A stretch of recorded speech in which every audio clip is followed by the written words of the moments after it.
Alright, boys and girls, let's talk some Reaper Chan. This is an update to my old Reaper guide, linked into the description. I'm gonna try to make this one shorter. If you watch my old guide, you won't find a lot of new info as the class hasn't really changed that much. I also broke down the vid into chapters for easier navigation. Let's get right to it. Reaper is an assassin class or profession and is the most mobile class in the game as of now. The only class that comes close in terms of mobility is Gunslinger. Reaper is part of what you would call squishy classes like Gunslinger, Deadeye or Arcana, for example. However, despite being a melee class, staying alive is much easier thanks to her insane mobility. Reaper is also a back attack class, and as of now, there is no other way to play it. She has three types of skills: green or dagger skills, purple or shadow skills, and red or swoop skills. Green and purple skills are your utility skills. While some of them can dish out some damage, their purpose is to provide utility to the class. Both green and purple generate identity. The amount varies from skill to skill. The way green and purple differ is how they interact with your red chaos bar, which we will talk about in a bit.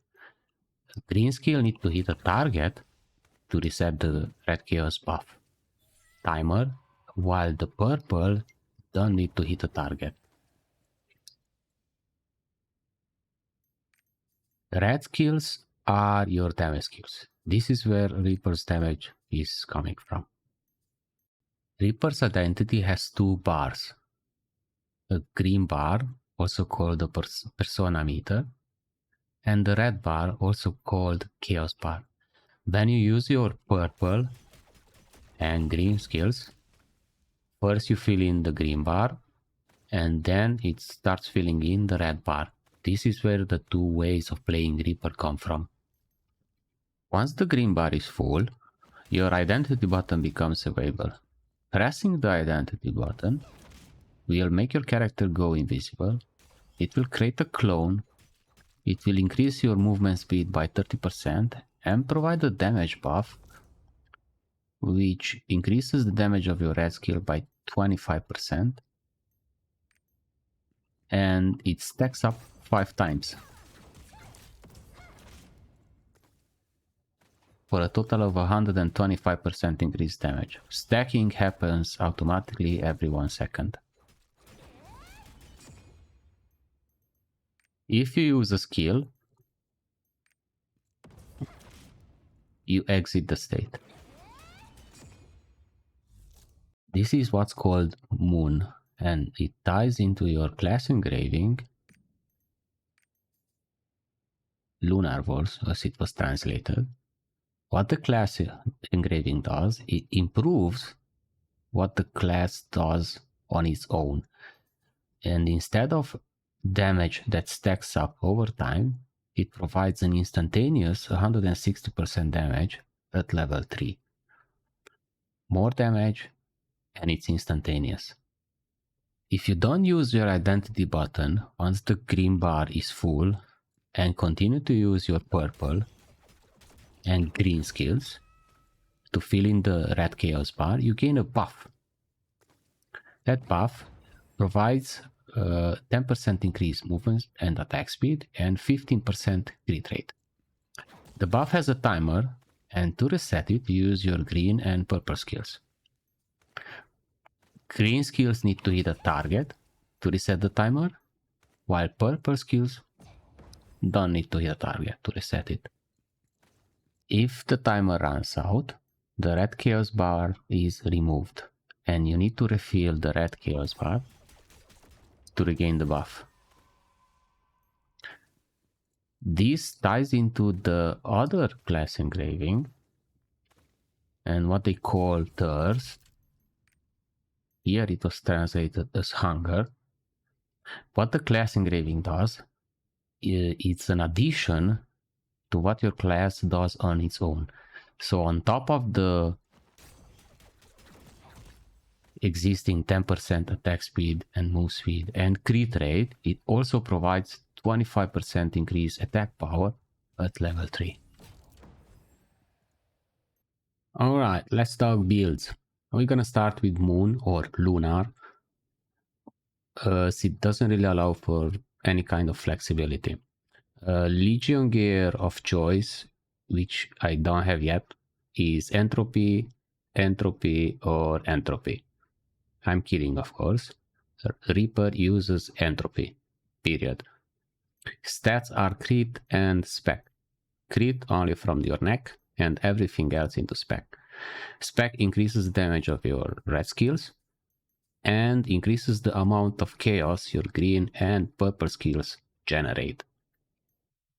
Engravings are Lunar, Ambush, Curse Doll, King Blonde, and Grudge. You don't have any viable alternatives. Playstyle is pretty simple.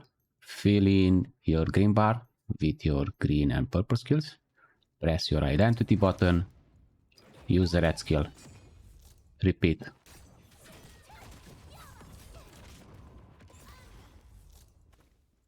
And you do that until your target is dead. Skill build is linked into the description. Early on, before level 55, 56, you might want to use only 2 red skills instead of 3.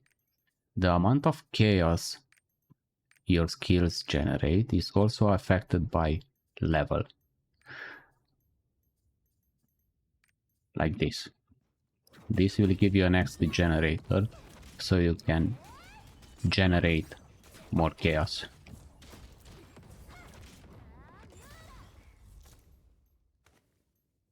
Okay, let's talk thirst or hunger. Same as preview build for Lunar or Moon. It uses entropy for gear. Stats, however, are split between spec and swiftness. How you split them is up to style and preference. I decided to go 50-50 here, but you can do more spec, but no less than 700-800 swiftness, or the other way around. Maybe 1.2, 1.4k swiftness and everything else into spec. What you need to remember is the more swiftness you have, the more aggressive you have to play. The more spec you have, the bigger your damage on your skills. No crit because our crit comes from the Red Chaos buff, 50%. Before we get the Legion Entropy Gear 4 set, we get crit rate from Argos 2 set. And our skills have crit rate modifiers. Hunger, however, allows us a bit of flexibility in what engravings are we using. We're gonna start with what I'm gonna call variant number 1, which is identical to the Lunar build, except we use Hunger instead of Lunar. The playstyle is simple. Fill in the green, fill in the red to get the buff, maintain while using your red skills.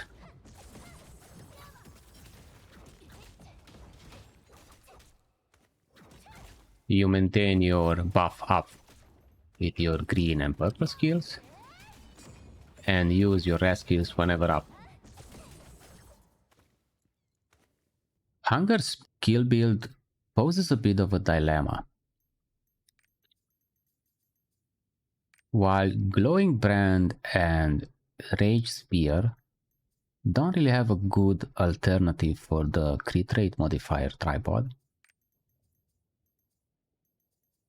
Dance of Fury does, and it's a pretty big one. Mind you, this is specific to Red Chaos and it doesn't work for Lunar. So this only works for Hunger. But if we use this and we lose the crit rate modifier, our crit rate on the skill will be subpar. What we can do about this is ignore it and hope we crit often, if we are lucky. If we do, we're gonna do better in terms of damage, a little. If we don't crit, we're gonna do worse. What we can do about it is try to fix it. We could replace Curse Doll with Adrenaline.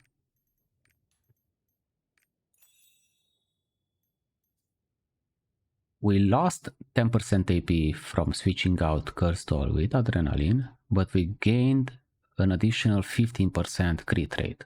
This will make our crit rate more consistent, and it will also help out with Silent Rage, which doesn't have a crit rate modifier to begin with. I'm gonna call this variant number 2. Another way to go about it is, let's get our build back.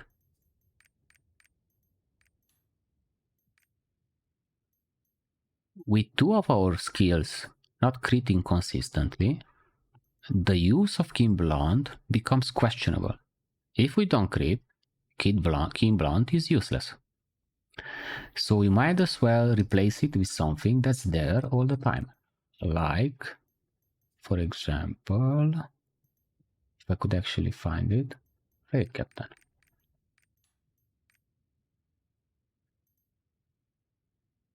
And I'm gonna call this variant number 3. You can go further than this and even replace Curse Doll.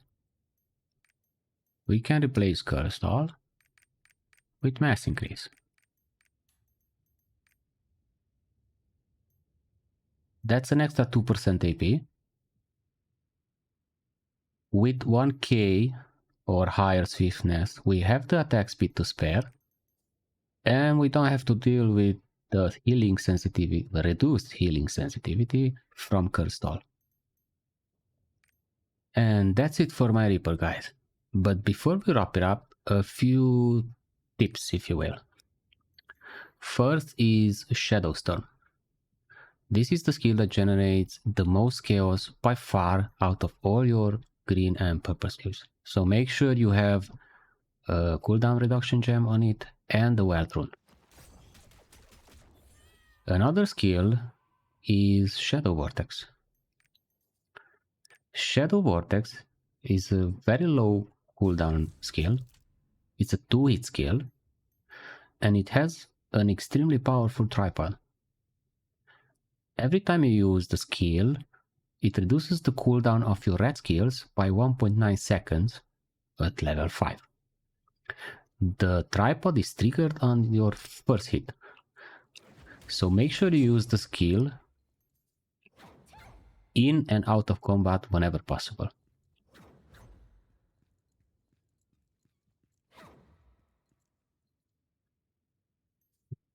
For the alt, I'm not sure if anybody uses this. This is more like PvP stuff.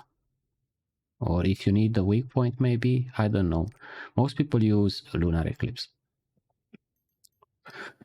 Lunar Eclipse has a trick. If your green bar is full and you use your alt, it's gonna fill in the red bar. Let's use that up. If your green bar is not full and you use your alt, it's gonna fill in your green bar. This is extremely helpful for the Lunar build. It will give you an extra free hit, or help you in the Hunger build to get your red bar faster. And that's it. The skill build is linked into the description, and if you have any questions, just leave a comment and I will try to answer as soon as I can. Thanks for watching, and I hope the guide provided you at least some fundamentals to get started with Reaper.